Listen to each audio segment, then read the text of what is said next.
અને તાલુકો? તાલુકો વાળો, જિલ્લો તાપી.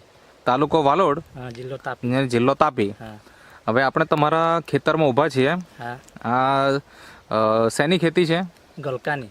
ગલકાની. હા. છો તો હાઇબ્રિડ છે. હાઇબ્રિડ છે. આ જાત તમે અત્યારે રોપી. રોપી છે. એ આ જે બિયારણ છે એ બિયારણ અને સાંજે 10-15 મિનિટમાં મૂકી રાખ્યો અડધો કલાક. હા. ને પછી અમે વાવેતર કરી દીધું. ઓકે. એટલે તેમાં શું થયું કે જે એટલે બી એકદમ સક્સેસ ગયા એમ કે કોઈ નહીં નીકળે એવું નહીં થયું. એટલે અહીંયા ટોટલ કેટલાક છોડ હશે અત્યારે? લગભગ તો 600 જેવા છોડ થાય. 600. હા. તો એમાંથી કેટલા બી નિષ્ફળ ગયા? નિષ્ફળ કોઈ નહીં કે બધા નીકળ્યા. બધા જ નીકળ્યા. બધા નીકળ્યા. થયા બાયો 95. આનો ઉપયોગ તમે જમીનમાં જમીનની અંદર આપ્યો? આપી. હા. તો એ કરવાથી શું ફાયદો દેખાયો તમને? તમારા હા નીચે ખોદી બતાવો ને. એકદમ પ્રક્રિયા, મતલબ કે એકદમ નરમ છે જગ્યા, એકદમ. બરાબર. અંતરે તમે છંટકાવ કર્યો અત્યાર સુધીમાં કે અઠવાડિયે તમે એનો છંટકાવ કર્યો? હા. અને ડ્રિંચિંગ કેટલી વખત કર્યું? એ ડ્રિંચિંગ 3 વખત કર્યું. 3 સ્પ્રે પણ માર્યો? હા. ઓકે.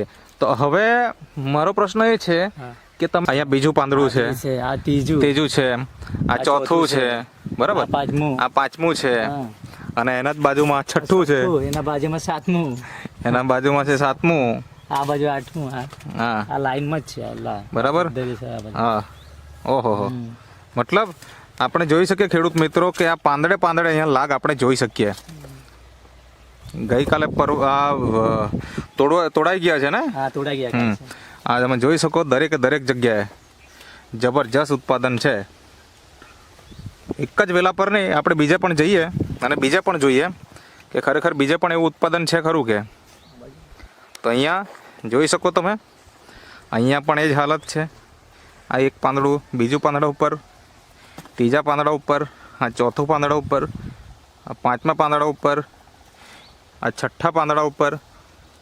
એ જ રીતના આગળ જોઈએ તો દરેક જગ્યાએ ભરપૂર ઉત્પાદન છે.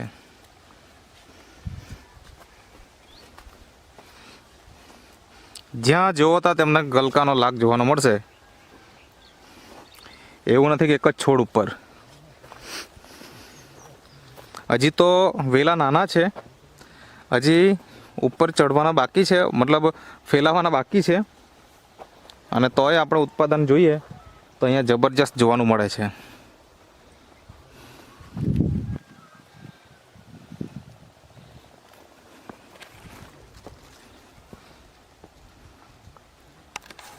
જોઈ શકીએ અહીંયાથી ઉત્પાદન ચાલુ છે.